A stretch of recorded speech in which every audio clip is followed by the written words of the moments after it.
Google पे Bajirao Singham type कर ले, पता चल जाएगा तेरा बाप चीज क्या है। एक ही दिन दो बड़े बजट की मेगास्टार फिल्मों का रिलीज होना ऑडियंस के लिए तो गुड न्यूज है, लेकिन कहीं ना कहीं मेकर्स के लिए सिरदर्दी भी है, क्योंकि क्लैश से कहीं ना कहीं फिल्म की कमाई पर तो असर पड़ता ही है।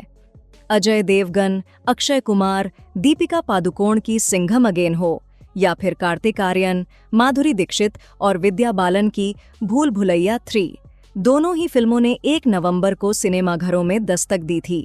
इसके अलावा त्योहार पर ही रिलीज हुई साउथ फिल्म अमरण भी अपनी कमाई की वजह से चर्चा में है, और इस फिल्म को प्रोड्यूस कमल हसन ने किया है। फिल्म स्त्री 2 की सक्सेस के बाद दर्शकों को एक बार फिर सिनेमाघरों की तरफ जाने का बहाना मिला है। श्रद्धा कपूर की हॉरर कॉमेडी फिल्म ने बॉक्स ऑफिस पर जमकर बवाल काटा था। इसके बाद जिगरा और विक्की विद्या का वो वाला वीडियो जैसी और फिल्में रिलीज हुईं, लेकिन दर्शकों को नहीं खींच पाई।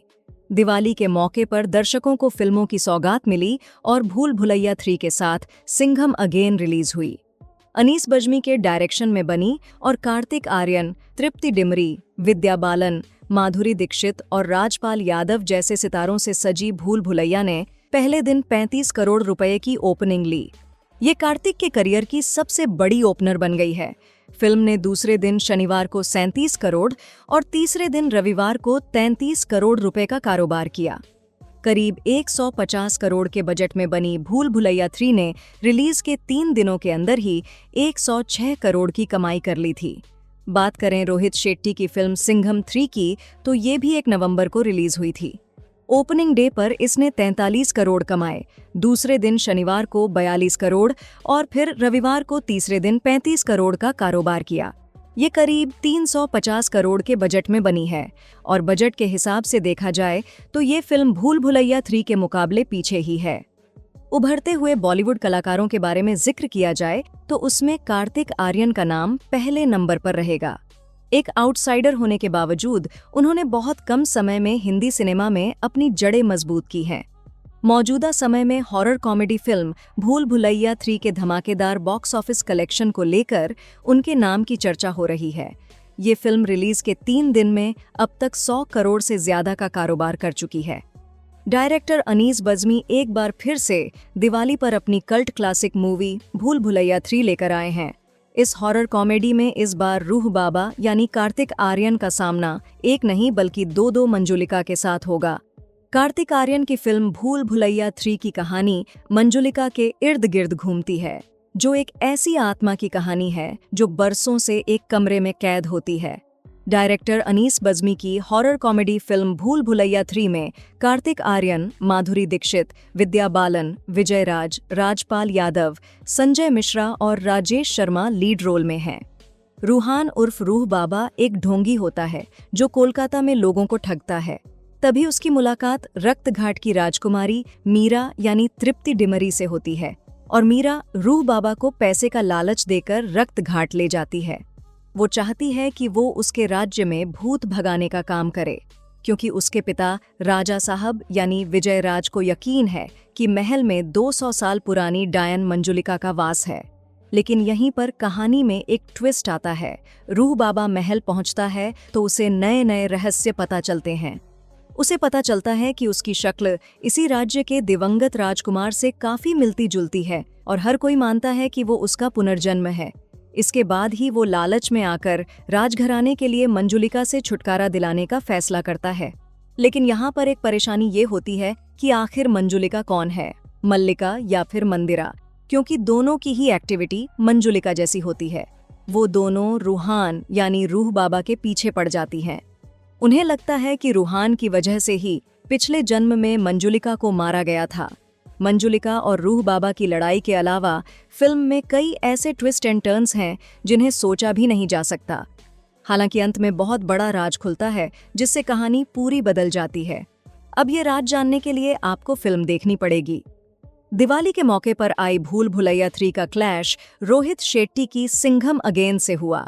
एक ही फिल्म में अजय देवगन, दीपिका पादुकोण, करीना कपूर, टाइगर श्रॉफ, रणवीर सिंह और अक्षय कुमार जैसे नाम एक साथ थे। ऐसी तगड़ी फिल्म के सामने भी कार्तिक की भूल भुलैया 3 जिस तरह डटी हुई है वो बड़ा कमाल है। अजय देवगन की फिल्म सिंघम अगेन कमाई के मामले में अब तक कई रिकॉर्ड तोड़ चुकी है और ये अजय देवगन की सबसे ज्यादा ओपनिंग पाने वाली फिल्म बन गई है। साल 2001 में सनी देओल और अमीषा पटेल की गदर आई थी। इस फिल्म को अनिल शर्मा ने डायरेक्ट किया था। फिल्म में तारा सिंह और सकीना की प्रेम कहानी दिखाई गई, जो भारत के विभाजन के दौरान मिलते हैं, वक्त के साथ प्यार होता है और फिर शादी। दोनों का एक बेटा भी होता है। सकीना अपने पिता से मिलने पाकिस्तान जाती है, जहां से उसे वापस नहीं आने दिया जाता। इसके बाद शुरू होती है सकीना को वापस लाने की लड़ाई।